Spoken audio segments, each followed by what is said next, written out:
Let's talk about marketing and advertising and the resistance. So, the sixth question from the Indivisible National Call last week was, what is being done by Indivisible to market and advertise?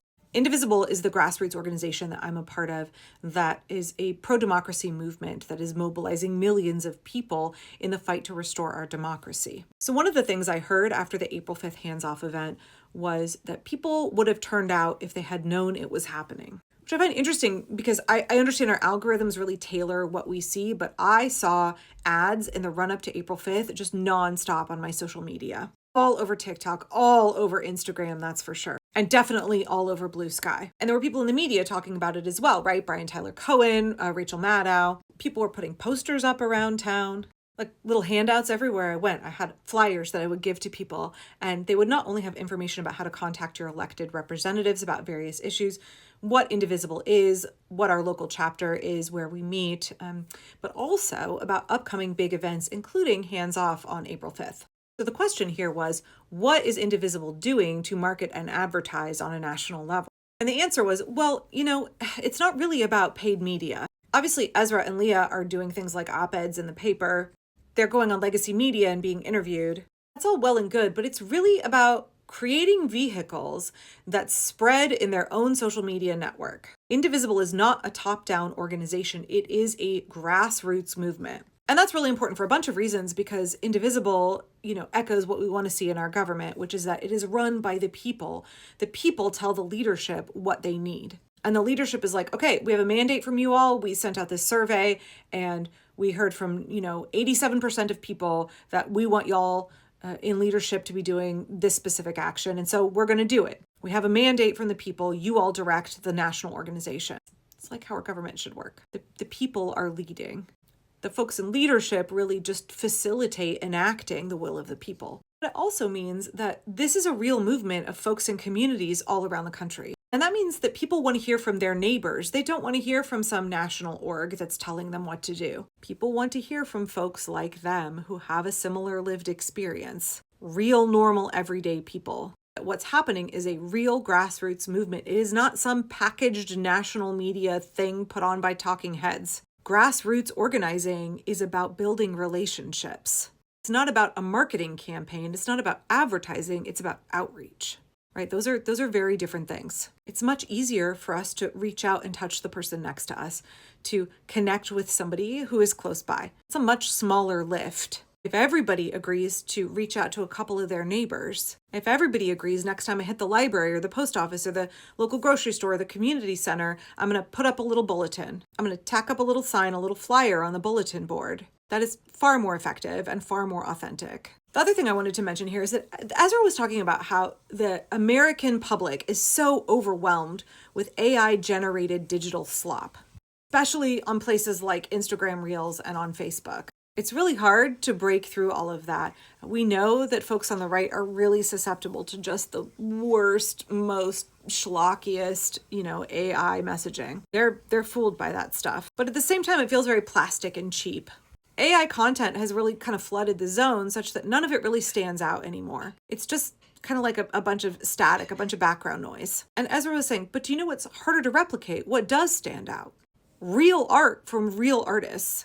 Real hand-painted posters that people make. Not something that's glossy and fancy, some slickly produced, but also like kind of slightly uncanny valley AI-generated something or other. And I think this is very true when I'm scrolling on Instagram. The things that catch my eye are posters that are created by local artists.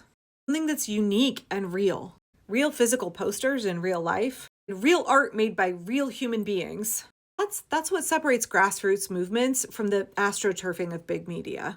We are engaged local constituents, and we need to lean into that. Our power is hyperlocal. I've been saying that from the beginning, right? Our power is that we bloom where we are planted. We influence the folks around us. We support the folks who live in our neighborhoods. We link arms with the folks who live alongside us. And I think Ezra is right here. It is the hyperlocal power that grassroots movements have that will get that effective messaging done. And maybe we need to lean into that a little bit more. We don't need to be so concerned with a national advertising campaign or getting an op-ed in the New York Times. We don't need to think, do we spend money on commercials, right? That's not what we're about. We're not a top-down organization. We are people trying to reach our neighbors, trying to build a better quality of life where we live. So where do we live? Where are we engaging every week? One of my neighbors was talking the other day about how she makes an effort to have a conversation with everybody, be it the clerk at the grocery store or her postal worker when she drops off mail or the receptionist at the doctor's office. When they say, "How's it going?" She's like, "Well, not so good. I heard about this thing in the news this week and I'm really concerned about it, and here's why." Just takes 30 seconds or a minute. And, instead of the social niceties of like, "Oh, I'm fine. How are you?" Or instead of being like, "Oh, everything is terrible," she drops a little bit of education into the conversation. "I'm really stressed out because Trump is trying to get rid of Head Start all across the country. And my kid and I, we rely on Head Start." Someone will ask, "How are you doing today?" And she'll say, "You know what? I'm really looking forward to this thing I'm going to on May 1st. There's a bunch of unions that are getting together and we're protesting the governmental overreach of the Trump administration. Lots of unions are really worried about the way that he's tanking our economy." That's where our power lies as grassroots organizers. And I think very much the same thing. If you go to the grocery, if you go to the library, if you go to that water aerobics class at the community center, can you tack up a little poster, a little flyer that you made yourself? Or maybe somebody in your Indivisible group who's an artist, who's a graphic designer, wants to make some flyers that everybody can print off. I know here in Portland, you can print off, I think it's 100 pages a day for free at the library. Post that stuff up around town. Have handouts. I know that we live in kind of like this post-pandemic era where our social skills are a little bit stunted now. We're not used to flexing them quite so much. And we've all also got our headphones in all the time, me included. But what about having something that you could hand to somebody? That when you have those organic conversations, they're like, what's Indivisible? Oh, well, I got a little flyer for you. I don't know. Evangelicals have been real good at this kind of shit for a long time. Same with Mormons. Why don't we take a play from their playbook and be evangelists for democracy, be advocates for our freedoms, our rights, our children, disabled folks, veterans?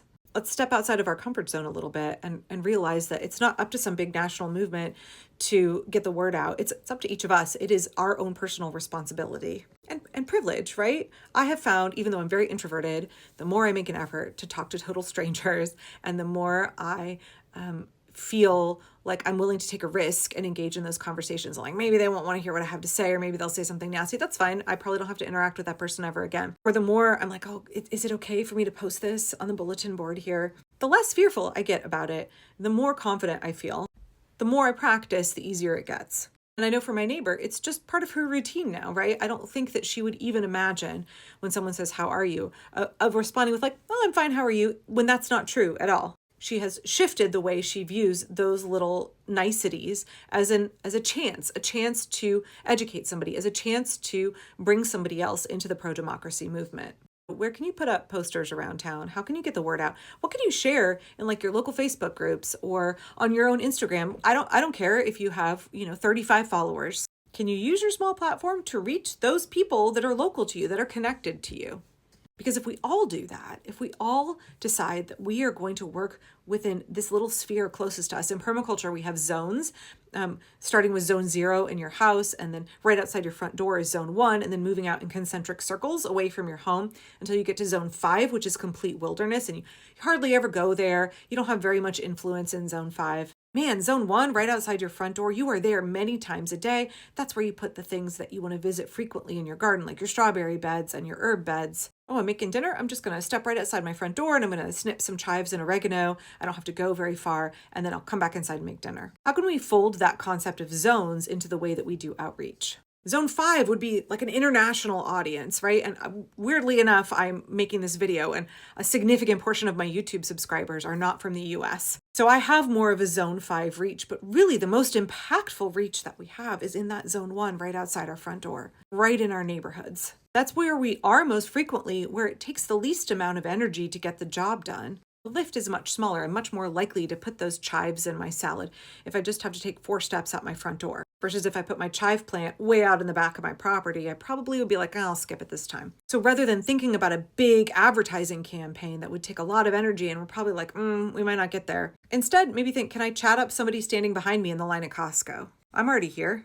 Just something to think about. We are not focused on advertising. We're focused on outreach. We aren't some savvy corporation. We're the American people.